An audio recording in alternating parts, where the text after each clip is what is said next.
महिले वैदन्यदायो शतमेन्न शरदो अन्तिदेवतामिहो पुष्पैश्रियपः अक्षतान् सर्व्यापि ओपक्षक्रमे मदत्तस्यपरिया आदुघत अस्तु मधुस्वपानमो विप्राणविष्टया मदीजो जानविन्द्रते हरि ओम शिवान् सर्व्यापि हस्मान्ते ओम ओमदे ग्रदिमो दुर्मुखवते प्रसुवदे स्वातन्त्र्ये वेदः पारविष्णवा पुष्पं समर्पयामि पुष्पान्ते ओम माल्यादीनि सुगन्धेने माल्यादीनि प्रभो भयार्तानि पुष्पाणि पूजार्थं प्रतिक्रियतां पुष्पाणि पूजार्थं प्रतिक्रियतां ओ कदे प्रतिमोदं मुखवदे प्रसोरे स्वातन्त्र्ये वेदः पारविष्णवः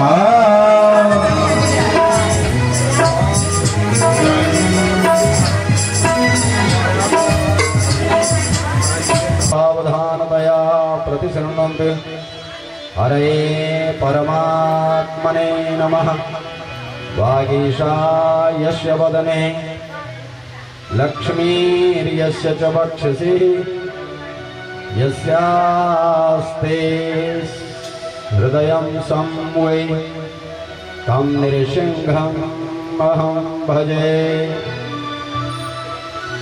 बोलिए श्री अखिलेश्वर महाराज की जय। अपने अपने गुरु महाराज की जय। अपने अपने माता पिता की जय। ओम नमः पार्वती पतये हर हर हर महादेव। प्रातस्मरणीय अखिल ब्रह्मांड नायक अकारण करुणा वरुणालय श्री अखिलेश्वर महाराज की प्रत्यक्ष वांग्मयी मूर्ति श्री शिव महापुराण आवाहित प्रतिष्ठित देव समूह पितृ समूह याज्ञिक मेरे साथी ऋत्विज वर्ग याज्ञिक यजमान वर्ग मंदिर समिति के सभी सदस्यगण सपरिवार इष्ट मित्रों सहित गंगा भक्ति स्वरूपिणी माताओं बहनों बुजुर्गों आबाल वृद्ध समाज एवं समस्त क्षेत्रवासी जनता आज आप सभी के द्वारा इस आयोजन में आयोजित श्री शिव महापुराण के 4 दिवस बीत चुके हैं। पंचम दिवस की कथा में आप और हम सब प्रवेश करने जा रहे हैं। कल की कथाओं को जोड़ते हुए चलेंगे आज की कथाओं से।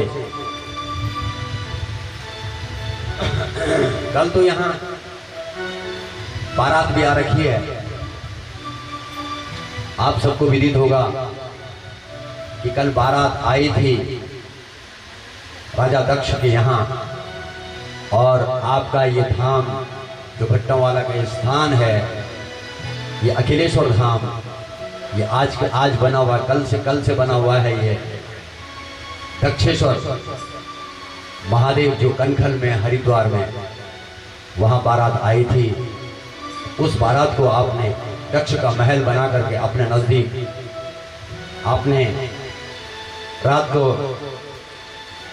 तो आइए आज की कथा में प्रवेश करते हैं। इससे पहले नाम संकीर्तन बोलिए लक्ष्मी नारायण भगवान की जय। सांचे दरबार की जय। पार्वती मैया की हरिद्वार धाम की भर में घूम गया जब तुमसे सुंदर कोई नहीं। मैं दुनिया भर में घूम गया प्रभु तुमसे सुंदर कोई नहीं। के पति ग्वालों के सखा है, भुवन समंदर कोई नहीं। राधा के पति ग्वालों के सखा है, भुवन समंदर कोई नहीं। राधा के पति ग्वालों के सखा हे भुवन समंदर कोई नहीं। जग में दुखियों का दिगंबर कोई नहीं, तुमसे न बड़ा कोई जग में दुखियों का दिगंबर कोई नहीं। से सुंदर कोई नहीं। मैं दुनिया भर में घूम गया, प्रभु तुमसे सुंदर कोई नहीं। बोलिए बाल कृष्ण भगवान की।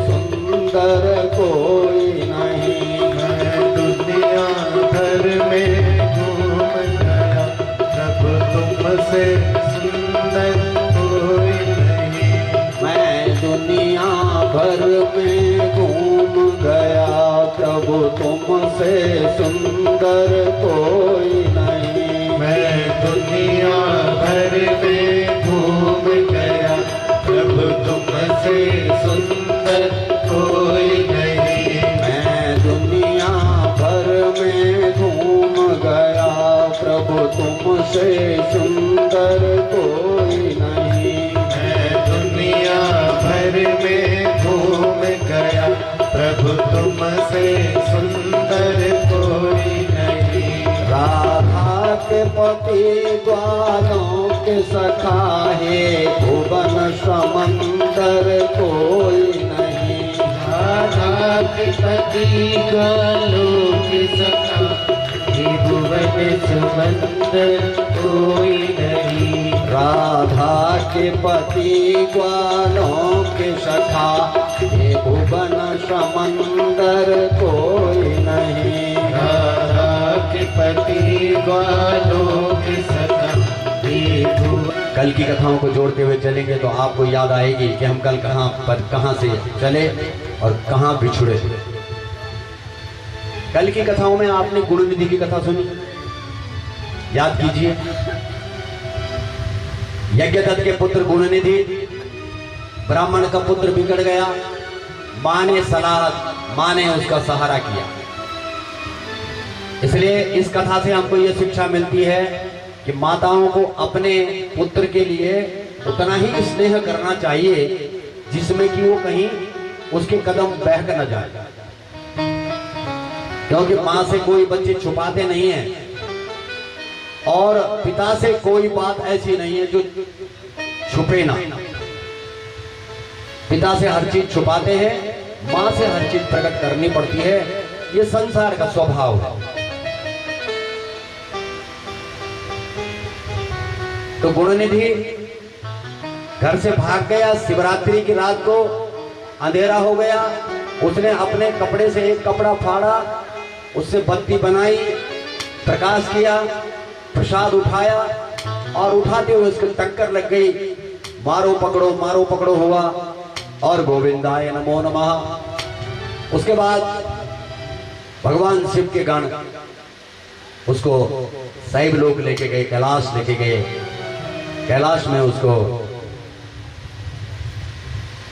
अगले जन्म में वो राजा दम के रूप में हुआ। उसने दीपदान का महोत्सव किया, प्रत्येक घर में मंदिर बनवाया, प्रत्येक घर में शिवालय बनवाए, जगह जगह शिवालय बनवाए, दीपदान करवाया। और उस बार अगली बार जब अगला जन्म हुआ तब उसने विश्रवा के घर में, विश्रवा की 3 रानियां, हिड़बिड़ा आदि जो रानियां थी, विभीषण, रावण, कुंभकर्ण, उस परिवार में उसका जन्म हुआ। और उसने 10,000 वर्ष तक भगवान शिव की तपस्या की। वो अपना पूर्व जन्म भूला नहीं था। उसके बाद उन्होंने, भगवान ने उसको अलकापुरी का राजा बनाया और कहा कि तुम अलकापुरी के राजा रहोगे। और उसको कुबेर, कुविदंग इत्यादि इन मंत्रों से कुबेर की पूजा होती है। जो उनके गणों में शामिल हुए। बोलिए कुबेर जी महाराज की।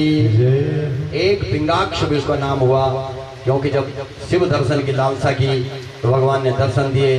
बगल में गौरी थी, गौरी को उसने आश्चर्य से देखा कि ये कौन है। तो गौरी ने सोचा कि मुझे निहार रहा है, इसलिए माँ ने उसकी वो आंख फोड़ दी जिससे उसको देखा था। फिर भगवान शिव ने कहा कि ये मेरा भक्त है, ये आपका पुत्र है, ये आपको इस भाव से नहीं देख रहा था।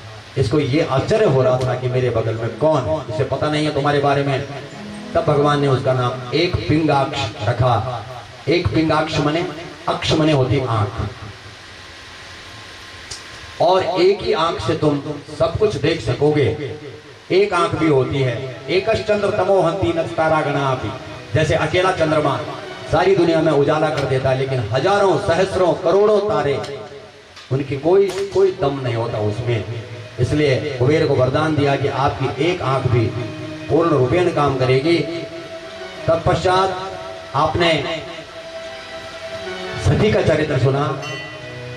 सती के चरित्र में कैलाश में राजा दक्ष ने, ब्रह्मा जी ने जो अपनी पुत्री संध्या पर कुदृष्टि डाली थी, भगवान शिव ने उनको डांटा, और कुदृष्टि डालने के कारण भगवान ने उनको ये कहा कि इस प्रकार से आपने उस कथा को आगे लेके गए। चलते चलते राजा दक्ष को ब्रह्मा जी ने प्रार्थना की कि हे पुत्र, आप ये नहीं बताया कि मैंने संध्या को कुदृष्टि की है, मैंने भगवान शिव से बदला लेना है, नहीं, ये कहा कि तुम भगवती भवानी जो अखिल ब्रह्मांड नायिका है, मणिद्वीप वासिनी, उसका ध्यान करो और उसको पुत्री रूप में अपने घर में मांगो। राजा दक्ष ने कई वर्षों तक तपस्या की, और जब देवी ने दर्शन दिए तो मां ने राजा दक्ष से कहा कि जगदम्ब, दक्ष कह रहा है मां से कि जगदम्ब महामाये यदि त्वं वरदाओ मम मदवचः शृणु सुप्रीत्या मम कामं प्रपूरय। हे मां, अगर आप मेरा कार्य साधना चाहते हैं तो मम स्वामी शिवो यो हि जातो ब्रह्मणः सुतः रुद्रनामः पूर्ण रूपा अवतारः परमात्मनः। मेरे एक स्वामी हैं जो ब्रह्मा जी की भ्रिकुटी से प्रकट हुए हैं रुद्र के रूप में। शंकर भगवान जो सदाशिव हैं वो कैलाश में है। कैलाश की यात्रा आपने कल देखी, जो काशी क्षेत्र का निर्माण किया था। काशी में भगवान ने कहा कि हम विहार करेंगे। ब्रह्मा जी को ये कहा था उन्होंने कि मैं सृष्टि के लिए तुम्हारे साथ श्रृंगार के रूप में अपने तुम्हारे भ्रिकुटी से जन्म लूंगा, जिसका नाम होगा रुद्र। उसी के लिए कह रहे हैं राजा दक्ष कि रुद्र नामा पूर्ण रूपा अवतारः परमात्मनः। शंकर भगवान का एक स्वरूप जन्म लिया है जिन्होंने, तवावतारो नो जाता। भगवान शंकर का तो जन्म हो गया, लेकिन तुम्हारा कोई अवतार नहीं हुआ। ये कथा यहां से संक्षिप्त में चली थी कल, देर हो रही थी आप सभी को। तम मोहय महेशानम अवतीर्य क्षितौ शिवे। इसलिए आप उनको भगवान शंकर के लिए शंकरी बनने के लिए आपको अवतार लेना पड़ेगा। देव्युवाच तात प्रजापते दक्ष शृणु में परमं वचः। भगवती भवानी ने कहा कि ठीक है, सत्यम ब्रवीमि तद भक्त्या सुप्रसन्नाखिल प्रदा। मैं तुमसे, तुम्हारी भक्ति से, तुम्हारे प्रेम से, तुम्हारी पूजा से प्रसन्न हूं। अहम तव सुता दक्ष त्वज्जायाम महेश्वरी। मैं तुम्हारी पुत्री के रूप में तुम्हारी धर्म पत्नी के गर्भ से भविष्यामि न संदेह भक्ति बसवर्तनी, क्योंकि मैं तुम्हारे बस में हो गई हूँ, तुम मेरे भक्त हो और भगवान को इसीलिए भक्त वत्सल कहते हैं। बोलिए भक्त वत्सल भगवान की। तथा यत्नम करिष्यामि, लेकिन तुमने ध्यान रखना, तव कृत्वा सुदुस्सहम, कोई मेरे आने के बाद तुम्हारे घर में कोई ऐसा काम न हो। हर जाया भविष्यामि तद्वरम प्राप्य चानका, हर जाया भविष्यामि, मैं शंकर भगवान के लिए, उनकी पत्नी बनने के लिए आपके घर में अवतार लूंगी। नान्यथाकार सिद्धिर्हि निर्विकारी च स प्रभु, विधेर विष्णु च संसेव्य पूर्ण एव सदा शिव।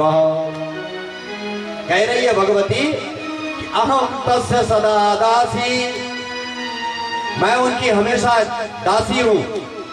जब प्रिया जन्मनि जन्मनि, मैं उनकी प्रिया हूं जन्म जन्म की। मम स्वामी सवे संभुर नाना रूप धरो बिह, वो मेरे स्वामी हैं और मेरे लोग अनेक रूप धारण करते हैं। पर प्रभाववाद भृकुटेर अवतीर्णो विधे सचः, अहम तदवरतो बिहा अवतरिष्ये तदाज्ञया। उन्होंने जो रुद्र अवतार लिया है वो मेरे लिए ही लिया है। भगवान को अवतार लेने की आवश्यकता नहीं है, क्योंकि भगवान ने काशी का निर्माण कर लिया। सदाशिव वहाँ काशी में रहते हैं। जो कामेश्वर और कामेश्वरी हैं, वो उन्होंने सोचा कि अब हमें आनंद वन में विहार करना चाहिए, हमको कोई काम ना हो, संसार का जो काम है वो सब ब्रह्मा विष्णु और रुद्र को दिया गया। रुद्र के ऊपर ईश्वर है, ईश्वर के ऊपर शंकर है, शंकर के ऊपर कामेश्वर और कामेश्वरी है, और उनके ऊपर सदाशिव है। बोलिए सांब सदा शिव भगवान की। गच्छस्व भवनम तात मया ज्ञाता दूतिका, आप जाइए अपने घर। पुनः प्रोवाच हर जाया भविष्यामि भूत्वा ते तनया चिरात्, ते तनया तुम्हारी पुत्री मैं आऊंगी। इत्युक्त्वा सद्वचो दक्षम शिवाज्ञायां प्राप्य चेतसे, शिवा की आज्ञा से जब दक्ष को घर जाने का आदेश मिला, पुनः प्रोवाच सा देवी स्मृत्वा शिव पदां पूज, फिर बोला। देवी कह रही है परंतु पण आघेयो, परंतु माने लेकिन, अब यहां किंतु परंतु आ गया। परंतु पण आधेयो मनुषाते प्रजापते, मेरी एक प्रतिज्ञा है, श्रावयिष्यामि ते तम वे सत्यम जानीहि नो मृखा, और जो मैं कह रही हूं उसको सत्य समझना, मृखा वो झूठ नहीं होगा। यदा भवान मयि पुनर् भवेन् मंदारदस्तदा देहं त्यक्षे निजं सत्यं स्वात्मन्यस्म्यथवेतरा, अगर तुम में मेरा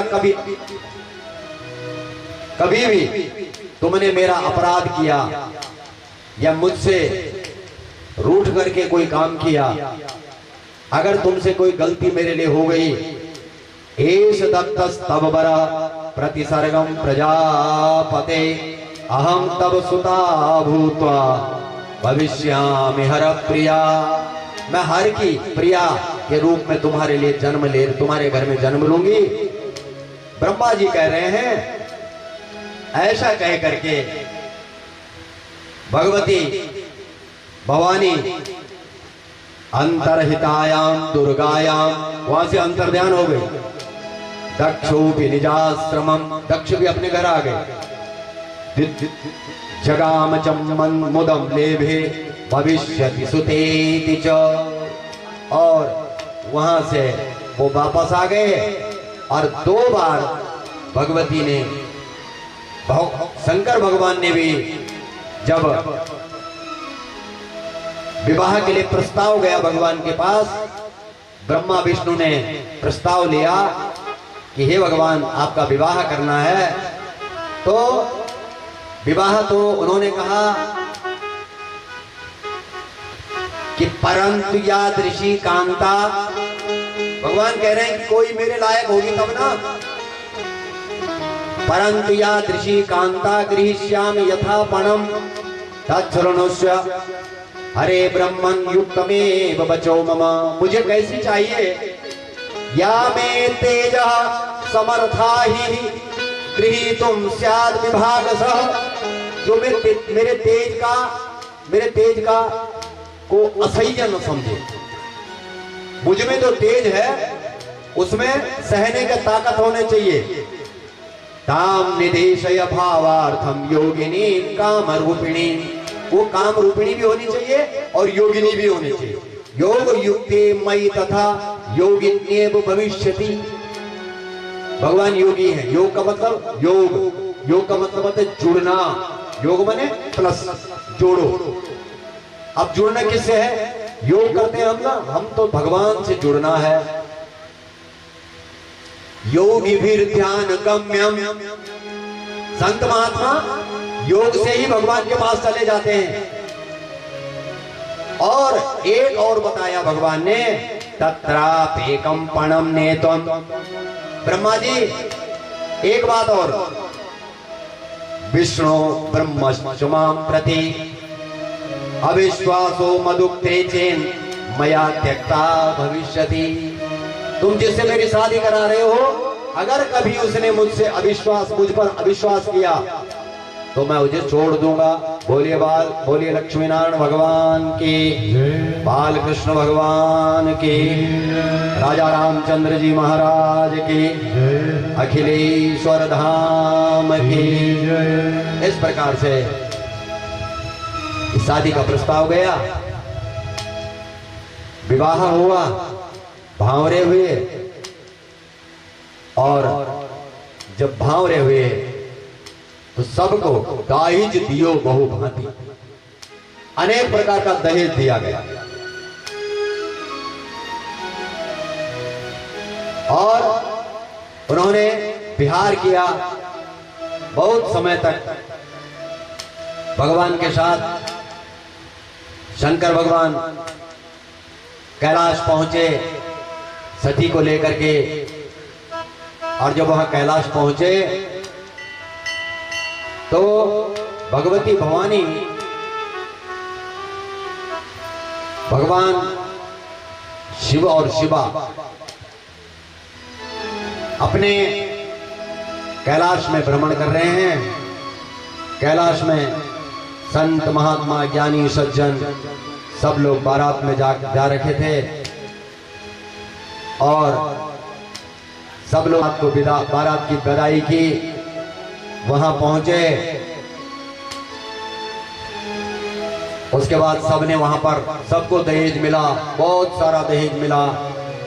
नंदी भृंगी आदि प्रसन्नता में अपनी टोली के साथ, भूत प्रेत गणों के साथ नृत्य गान वगैरह करते हैं, और कैलाश में महोत्सव मनाया जा रहा है। बोलिए कैलाश धाम की, बोले तेरे चरणों की, बाबा तेरे चरणों की, गर धूल जो मिल जाए, सच कहता हूँ बाबा, तकदीर बदल जाए।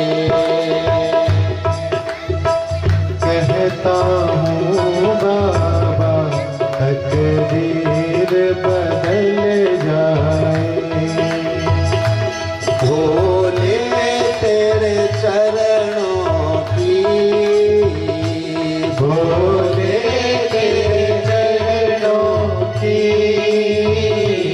कर धूल जो मिल जाए, तकदीर बदल जाए। भोले तेरे चरणों की, भोले तेरे चरणों की,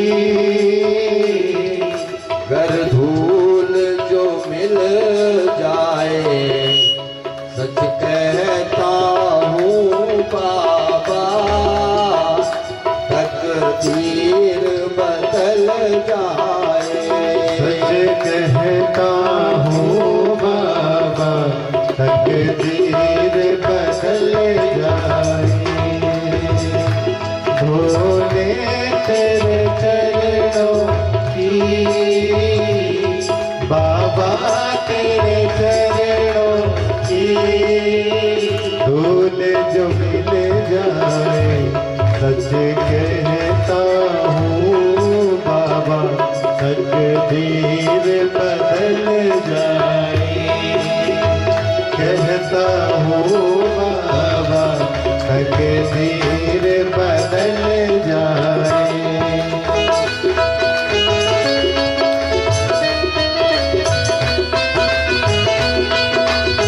आज सभी लोग ना आगे आगे बैठना, मिलके बैठना, क्योंकि आज भीड़ होगी। आगे आगे बैठे आप लोग। आज सभी आगे आगे आइए।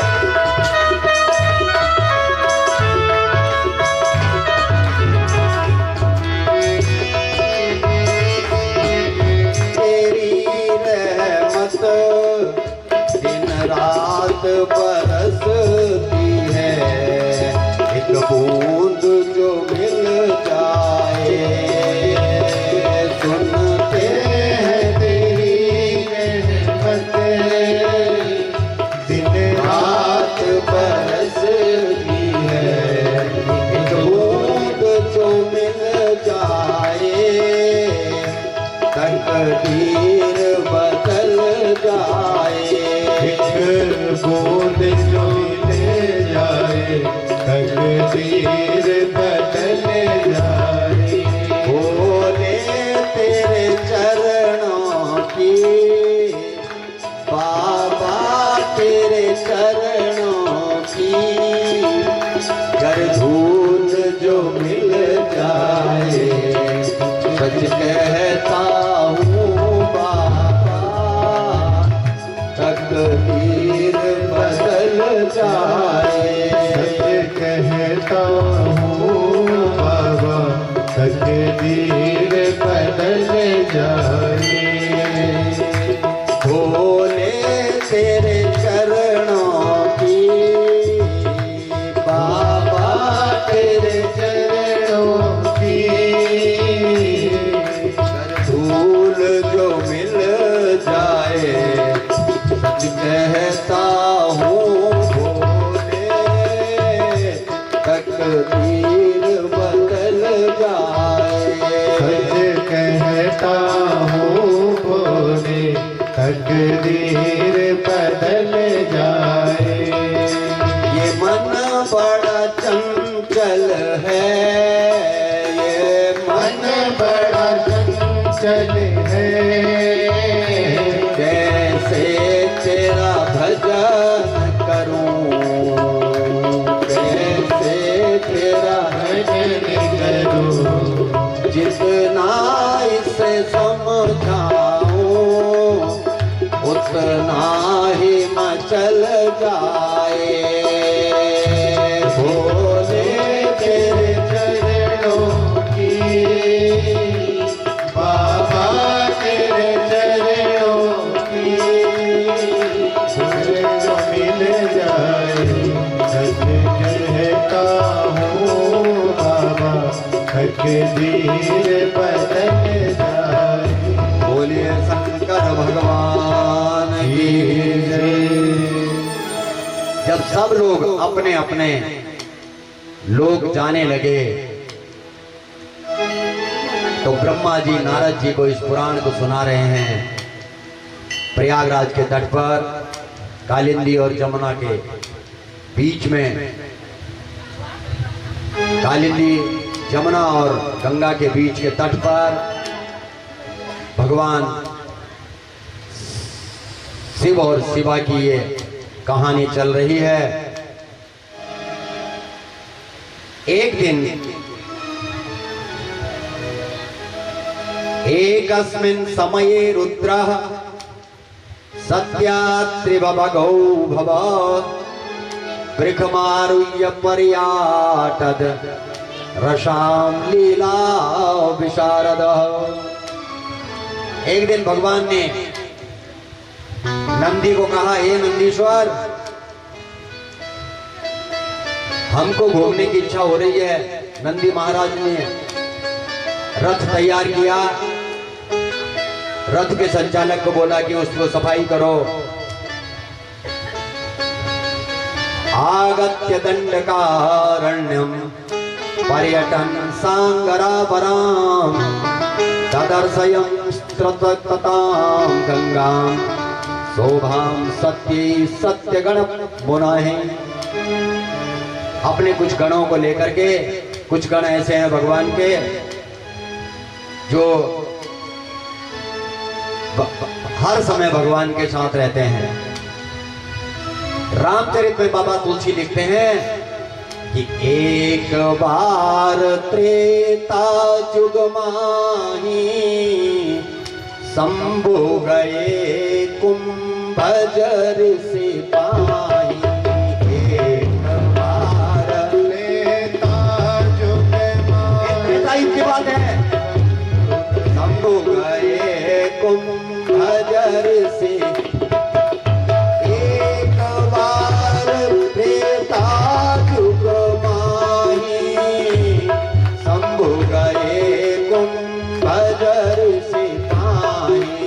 एक बार त्रेता जुग माही शंभु गए, संग सती जन जननी भवानी पूजे ऋषि अखिलेश्वर जानी। संग सती जग जननी भवानी पूजे ऋषि अखिलेश्वर जानी।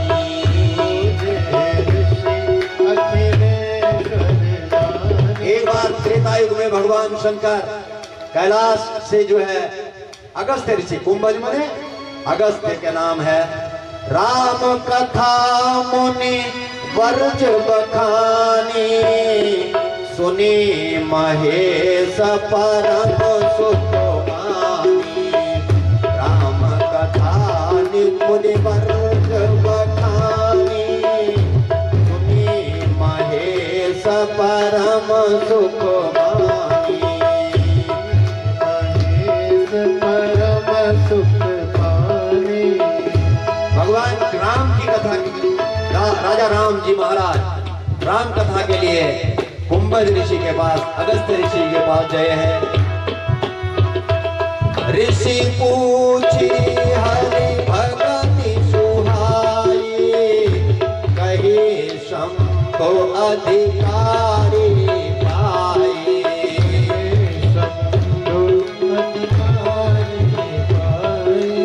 हे महात्मा, हम आपके पास अपनी प्रिया को लेकर के भगवान राम की कथा सुनने के लिए आए हैं। और वहां प्रयागराज में अगस्त्य जी महाराज राम कथा के लिए बैठे हुए रहते हैं। और उस प्रकार से जो है उन्होंने वहां राम कथा शशि किरण समाना संत चकोर करहि जेहि पाना। राम कथा शशि किरण समाना संत चकोर करहि पाना। राम कथा शशि किरण समाना संत चकोर करहि जेहि पाना। राम कथा शशि किरण समाना संत चकोर करहि पाना।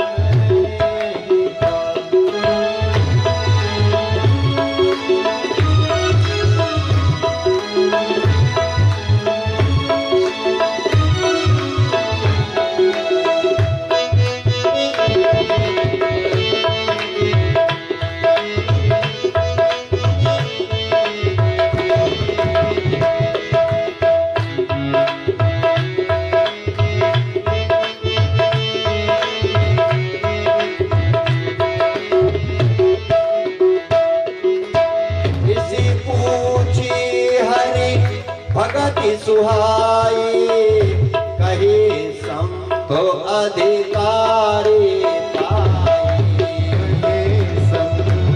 अधिकारी पाई कहत सोनत रघु पति गुण गाथा कछु दिन तां रहे गिरिनाथा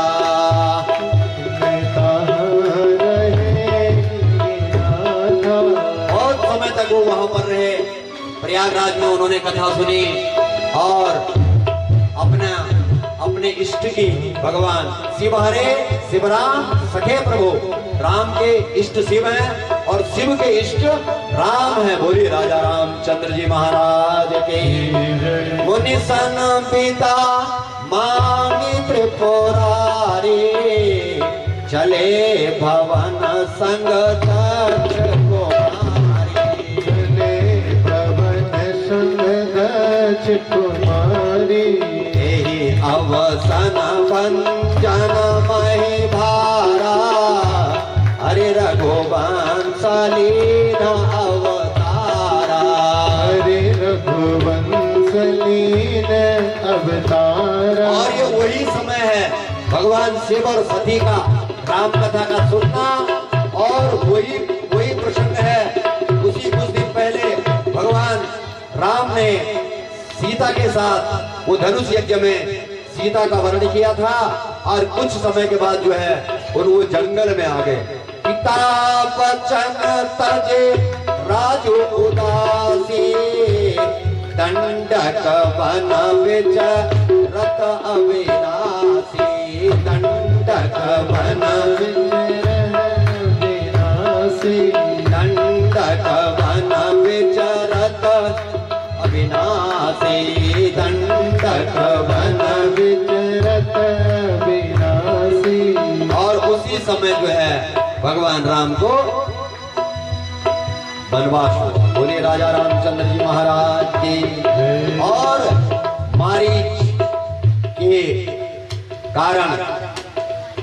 मारीच के कारण ये सब लीला है। सोने का मृग होता नहीं है, फिर भी भगवान राम लीलावश मारीच के पीछे गए, रावण को मौका दिया।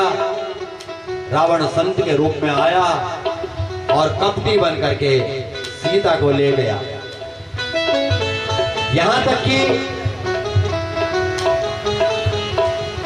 जो वाल्मीकि रामायण है उसमें भगवान राम हे तुलसी कल्याणी, हे चंपा, हे चमेली, क्या तुमने कभी सीता को देखा कहीं? और थोड़ी देर में भगवान लक्ष्मण पूछते हैं, हाँ सीते, लक्ष्मण हम कहाँ जा रहे हैं? भैया हम जानकी मैया को ढूंढने जा रहे हैं। भगवान कभी भूल जाते हैं, कभी उनको याद आ जाता है। ऐसा वो क्षण है। विरह विकल नव इव रघुराई खोजत विपिन फिरत दो भाई खोजत विपिन फिरत दो भाई कबहु जोग वियोग न जाके देखा प्रगट विरह दुहता के देखा विरह प्रगट दुहता के। और वही समय है कि भगवान शिव दंडकारण्य से कथा सुन के आ रहे हैं। और कथा सुन के जैसे ही आए, भगवान राम इधर से नीचे से जा रहे हैं, भगवान ऊपर कैलाश से निकल रहे हैं। शंभु समायते राम ही देखा उपजा ही आते हर्षु विशेषा उपजा हरोहिया अतिर हर्षु विशेषा। सतीश, अब भगवान ने क्या किया? भगवान ने लंबी साष्टांग लगा दी। जब भगवान ने राम को देखा, भगवान ऊपर हैं शिव, और राम नीचे है। राम ने तो नहीं देखा, लेकिन शंभू ने देखा। और जब शंकर ने देखा तो अपने ठाकुर जी को लंबे साष्टांग की। और पुरुषों को साष्टांग करना ही चाहिए। अगर आप कभी किसी को प्रणाम करते हैं, किसी बड़े को, अपने से बड़े को, माता पिता, पहले तो लोग पैरों में हाथ लगाते हैं, अब तो घुटने में हाथ लगाते हैं, और अब तो जंघा पे ही हाथ लगा देते हैं, कुछ तो कमर पे हाथ लगा देते हैं, नमस्ते। अब देखो, मैं राम राम की बात करता हूं कि 8 अंगों सहित जो प्रणाम करते हैं केवल पुरुषों के लिए है।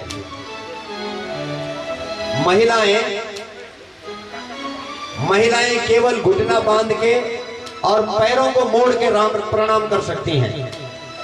क्यों? उसका भी कारण है। इनके लिए छूट क्यों है? वो ऐसा है कि महिलाओं के पास एक कोख होती है जिसमें वो जीव को पालती है। और पृथ्वी एक कोख है, बड़ी कोख है, सबसे बड़ी कोख है पृथ्वी। बोले पृथ्वी मैया की। पृथ्वी से बड़ी कोई कोख नहीं है, क्योंकि वो हर बीज को पैदा करती है। तो स्त्री प्रकृति है। प्रकृति माने ये जो जहां प्रकृति जिसमें घास जम रहा है, और पुरुष बीज है। ध्यान देना, प्रसंग पर रहना, इधर उधर मत देखना। आने जाने वाले तो शाम को 6:30 बजे तक आते हैं। कितनों को देखोगे? तो दाएं बाएं जो देखता है उसको ठोकर लगती है। जो नाक की सीध में चलता है उसको ठोकर नहीं लगती है, उसको पत्थर, ठोकर, ब्रेकर आदि दिखता है। बस ठोकर उसी को लगती है जो दाएं और बाएं देखता है। पड़ोसी को नहीं देखना है, अपनी सीध में देखना है। सीध में क्या है? सीध में आपके और मेरे बीच में पुराण है। आपके और मेरे लोगों, जनता के दर्शन करके क्या फायदा है? और जितनी देर आप यहाँ पर बैठते हैं, हमको मत देखिए, पुराण को देखो। कानों को, श्रवणेंद्रिय जो है उसको कथा में रखिए और दर्शन पुराण के कीजिए। महिलाएं इसलिए नहीं माथा टेकती हैं, साष्टांग करती हैं, क्योंकि 2 गर्भ मिलेंगे। 2 गर्भ जब मिलेंगे तो विस्फोट होने का संभावना रहती है, बंजर होने की संभावना रहती है। दूसरा, महिलाओं का जो स्तन होते हैं वो उस जीव को पालता है, और वो पृथ्वी पर टच नहीं होना चाहिए। माताओं के स्तन भूमि पर नहीं लगने चाहिए, और उसकी कोख भूमि पर नहीं लगनी चाहिए। बस ये 2 कारण है जिस वजह से वो केवल जमीन पर माथा, घुटना और हाथ और पैर आदि ये लगाती हैं। ये है साष्टांग का नियम। शंभु समय ते राम ही देखा, उपजा ही अति हर्षु विशेषा। और भगवान ने कर दिया, लंबी साष्टांग लगाई। जय सच्चिदा नंद जग पावन, अस कहीं चले हो मनोज न सावन, अस कहीं चले हो मनोज न सावन। सती सो दशा शंभु गए देखी, उर उपजा संदेह विशेषी। और देहु विशेषी। और जब भवानी ने देखा कि भगवान ने लंबी साष्टांग लगाई तो उनके मन में शंका हो गई, और भगवान ने प्रतिज्ञा कर रखी है, पति पत्नी 2 जिसमें 1 जान होते हैं, कभी एक दूसरे पर शंका नहीं करनी चाहिए। जब विवाह होता है तो विवाह की अंतिम प्रक्रिया है कि स्त्री और पुरुष एक दूसरे के हृदय पर हाथ लगाते हैं। स्त्री पुरुष के हृदय पर हाथ लगाती है और पुरुष स्त्री के हृदय पर हाथ लगाते हैं। वहां एक मंत्र है, तब चित्तम मम चित्तम, तुम्हारा और मेरा हृदय एक है। यानी तुम्हारा और मेरा मन एक है। तुम्हारे मन में जो उठेगा उसे वो मुझे स्वीकार है, मेरे मन में जो उठेगा वो तुम्हें स्वीकार करना पड़ेगा। बोले जानकी मैया की सती सोदखा शंभु कह देखी उर उपजा संदेशु विशेषी उपजा संदेशु विशेषी। अब उन्होंने माँ ने कहा कि एक बार बताओ ये तुमने इनको प्रणाम क्यों किया? बोले मेरे गुरु हैं।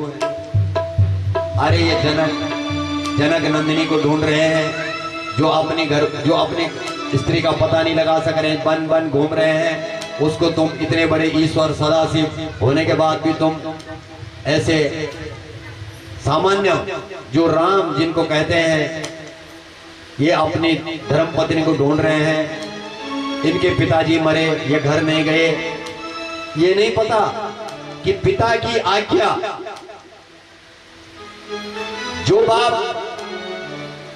जो बेटा बाप का कहना नहीं मानता है उसको जीने का अधिकार नहीं है, और जिस बाप का बेटा कहना नहीं मानता उसको उस घर में रहने का अधिकार नहीं है। दोनों बातें हैं। अगर आपका बेटा कहना नहीं मानता आप घर छोड़ दीजिए, और अगर आप अपने बाप का कहना नहीं मानते हैं तो आपको वहां रहने का अधिकार नहीं है।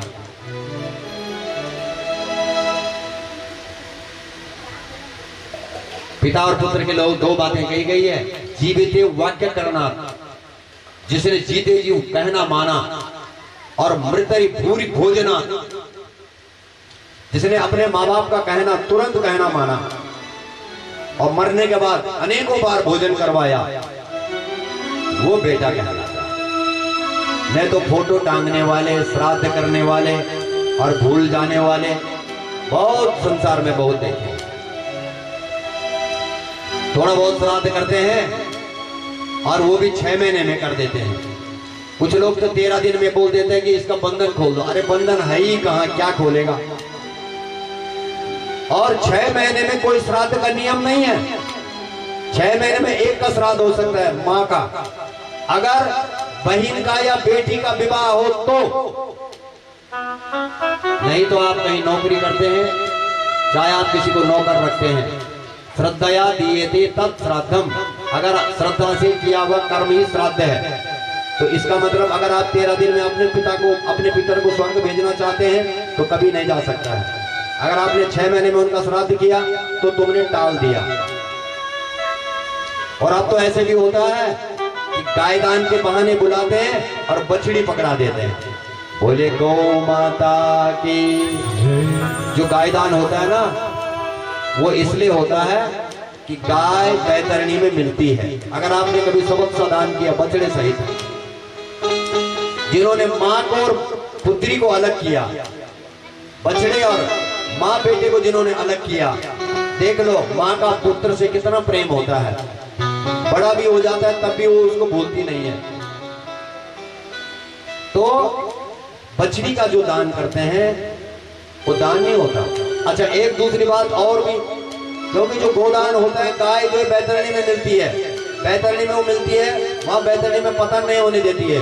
वो वहां जो है उड़न खटोला बन जाती है। गाय बोलती है मेरा पूंछ पकड़, और पूंछ पकड़ने के बाद एक रथ पर बैठ जाता है। गाय जो है हवाई जहाज का रूप ले लेती है और गाय उसको पार कर देती है। बोल गौ माता की। और गोदान यहाँ कैसा होता है, मैंने कई बार देखा है। एक बछड़ी लाएंगे, उसको थोड़ा आटा माटा खिलाएंगे और तब बोलेंगे, संकल्प में करवाएंगे पंडित जी से, इदम गविदानम तुभ्यम अहम संप्रद दे। ये गाय हमने तुमको दे दी।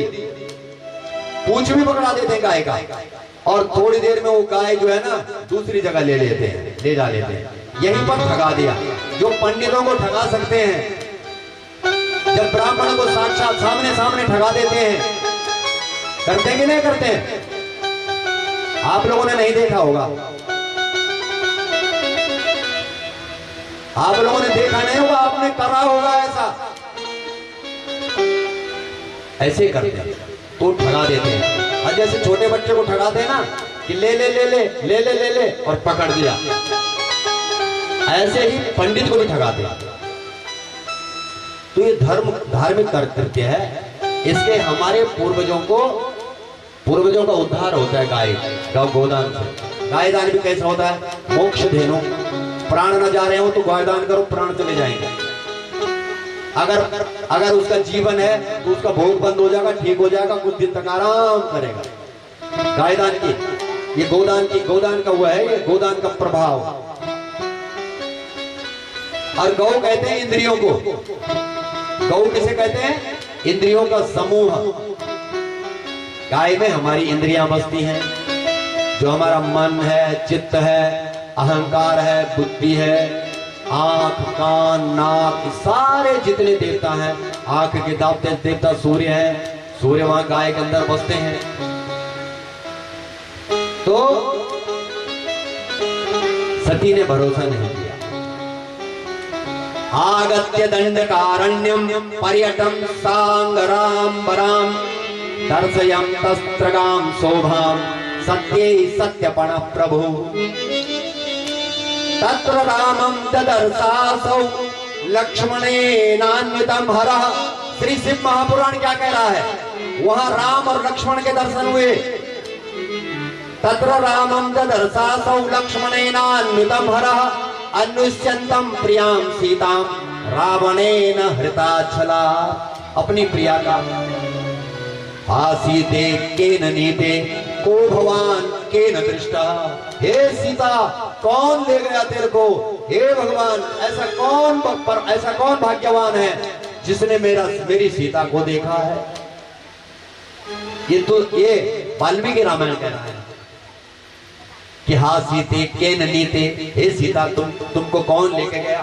को भगवान केन दृष्टा, ऐसा कोई मिलेगा कि जो सीता का पता बताएगा। सीते प्रोच्चरतम विहरा विष्टमानसम यतस्तश्च पश्यन्तम रुदंतम हि मुहुर्मुहु। बार बार भगवान देख रहे हैं और बार बार रो रहे हैं। समिच्छन्तम ततः प्राप्तिम पृच्छन्तम तद्गतिम मृदा। बार बार जो पूछता, वहां जंगल में कौन मिलेगा? लेकिन वही, हे चंपा, हे तुलसी कल्याणी, हे मालती, क्या तुमने हमारी सीता को देखा है? सूर्य वंशोद्भवं वीरं भूपं दशरथात्मजं भुजादिभ्यो नष्टधियं मद्रपं शोक विह्वलम्। अगर कोई पूछता है कि कौन हो तुम, बोलते हैं हम सूर्य वंश के राजा रघु के वंश के हैं। राजा रघु का नाम आ रहा है। बोलिए राजा रामचंद्र जी महाराज की। राजा रघु जो है 10 साल में सर्वस्व दान करते थे। 10 साल में जितना कमाते थे वो सारा दान कर देते थे और कुटिया में चले जाते थे। सारी अयोध्या में जितना वैभव होता था, राजा रघु, ध्यान रखना कथा में पीछे मत जाना बात करने। हमारी नजर वहीं जाएगी जहां आप जाएंगे। किसी दूसरे को और पड़ोसी को भी देखना, पड़ोसी को देखते रहना, नहीं तो जो सोएगा उसका पाप पड़ोसी को लगेगा, जो बात करेगा उसका पाप भी पड़ोसी को लगता है। क्योंकि बात करने वाला तो अपनी मस्ती में है, लेकिन जो पाप करे उसको तो वो तो पाप कर रहा है, लेकिन जो देख रहा है वो ज्यादा पापी है। इसलिए यहां पर अगर आप आए हैं तो आपका समय व्यतीत न हो। दंत कथा भी सुना सकते हैं, लेकिन हमारी इच्छा हो रही है कि आपके कानों में वो जो श्लोक है, श्लोकार्धम श्लोक पादम हुआ, चौथाई भी अगर आपके कान में जाएगा तो बहुत फायदा होगा। सूर्य वंशोद्भवम वीरम, राजा रघु की बात कर रहे थे हम। आपके कहने से प्रसंग इधर उधर हो जाता है। राजा रघु 10 साल में सर्वस्व दान करते थे और कुटिया में चले जाते थे। फिर 10 साल में जो कमाते थे वो फिर दान कर देते थे। ऐसा एक दिन एक शिष्य जो गरीब था अपने गुरुजी से कहा कि गुरुजी मैं आपको दक्षिणा दूंगा। गुरुजी ने कहा कि कहां से देगा? कि गुरुजी मैं दूंगा। अच्छा, गुरुजी ने कहा कि तुम्हारे पास का है नहीं, तुम्हारे पास है नहीं, गरीब घर का विद्यार्थी था। और पाठशाला में जाता तब शिक्षा पूरी हो गई तो दीक्षा दीक्षा हो गई, शिक्षा दीक्षा हो गई तो तब दक्षिणा भी देनी पड़ती है, गुरु दक्षिणा। अब गुरु दक्षिणा में उसने कहा कि गुरुजी मैं आपको दक्षिणा दूंगा। कहां से दोगे बच्चा, तुम्हारे पास कुछ नहीं है। नहीं गुरुजी मैं तो दूंगा। गुरुजी ने कहा क्या दोगे, बोलो। बोले 14 करोड़ स्वर्ण मुद्राएं दूंगा। 14 करोड़ स्वर्ण मुद्राएं, और है 14 पाई भी नहीं है उसके पास। लेकिन उसे पता था कि कल राजा रघु सर्वस्व दान कर रहे हैं, मैं वहां जाऊंगा अपने गुरुजी के लिए मांगूंगा। जो वहां गया तो इतनी देर में गुरुजी ने कहा कि ठीक है, जब तुम देना चाहते हो तो देखता हूं। गुरुजी ने भी परीक्षा ली कि ये है तो ये कुछ भी नहीं है इसके पास, लेकिन दिल का कंगाल नहीं लग रहा है मुझे, दिल इसका बहुत बड़ा है। तो गुरुजी ने आदेश दिया कि जाओ चलो। अब वो गया, अयोध्या पहुंचा। बोलिए अयोध्या धाम की। अयोध्या पहुंचा, इतने में राजा रघु सर्वस्व दान कर चुके थे। और जैसे वो महल में गया उसने देखा कि यहाँ तो लोग ले जा रहे हैं सामान, और राजा रघु तो कुटिया में चले गए। राजा रघु कुटिया में पहुंच गए तो उसने देखा तो गेट से वापस हो गया। राजा रघु की नजर पड़ गई। राजा रघु ने एक सेवक को भेजा कि जाओ वो बालक ब्राह्मण का बेटा उसको बुला के लाओ। तो वो आश्चर्य में पड़ गया। अब वो सैनिक जो है वो बुला के लाया। अब बुलाया तो राजा ने कहा कि क्या हुआ। कुछ नहीं महाराज, तुम आए तो गए क्यों। नहीं महाराज मैं आ रहा था लेकिन ऐसे ही। नहीं तुम किस काम के लिए आए थे। महाराज मैं ऐसे आया था, मैं भी देख रहा था कि कैसा कैसे क्या क्या प्रोग्राम है यहाँ, तो प्रोग्राम देखने आया था। नहीं नहीं तुम बताओ। राजा रघु ने कहा तुम बताओ तुम किस कारण से आए थे, तुम झूठ बोल रहे हो। बच्चा था, वैसे भी विद्यार्थी था, नया नया विद्यार्थी। अब उसे रहा नहीं गया तो सच बोला, क्योंकि गुरुजी ने कहा था कि सत्यम वद धर्मम चर, सत्य बोलना और धर्म का पालन करना, और कभी अहिंसा मत करना। अहिंसा परमो धर्म। गांधी जी ने भी सिखाया ना आपको, लेकिन आधा लाइन सिखाई। गांधी जी ने आपको आधी लाइन सिखाई।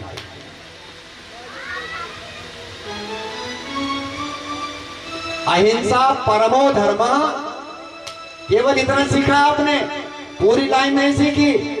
क्यों? अगर आप पूरी लाइन सीखते तो वो काम नहीं करते। और उन्होंने जिन्होंने चंद्रशेखर आजाद, भगत सिंह, सुखदेव राजगुरु और सुभाष चंद्र बोस और बड़े बड़े बलवंत फड़के आदि बड़े बड़े जो स्वतंत्रता वीर सेनानी हैं, उनको सब कुछ आता था। उनको दूसरी लाइन आती थी, धर्म हिंसा तथैव च। अहिंसा परमो धर्म, अहिंसा परम धर्म है। लेकिन जहां पर धर्म की हिंसा होती हो वो उसे अहिंसा नहीं करते हैं। अच्छा, अहिंसा परमो धर्म, लेकिन दुर्गा के 18 भुजाओं में अस्त्र शस्त्र हैं। भगवान शंकर के हाथ में त्रिशूल है। क्या जरूरत है त्रिशूल की? क्या जरूरत है खड्ग की, पास की, अंकुश की, धनुष की? क्या जरूरत है विष्णु को चक्र रखने की? क्या जरूरत है? अहिंसा परमो धर्म, धर्म हिंसा तथैव च। ये दो लाइन पूरी है, ये सुक्ति है। तो उन्होंने ये सीखा हुआ था कि सत्यम बदा धर्मम चला। उसने झूठ नहीं बोला। उसने कहा महाराज मैं आया था, गुरु दक्षिणा देनी है, मैंने सोचा आज आप सर्वस्व दान करेंगे तो उसमें से मुझे भी मिलेगा। तो उसने राजा रघु ने कहा कि आज रात रुक जाओ। रात को रोक दिया, उसको जनवासे में टिकाया। जनवासे में टिकाया। उधर राजा रघु ने, सैनिकों ने भी सोचा आज महाराज क्या करने वाले हैं, क्या होने वाला है यहाँ। तो उन्होंने, महाराज ने वहां पर अपना टेलीफोन लगाया, फोन उठाया, रिंग लगाई, देवराज इंद्र को फोन किया। देवराज इंद्र के सहचर ने फोन उठाया और इंद्र के सहचर ने फोन उठाया। कौन? हम बोल रहे हैं रघु, अयोध्या से।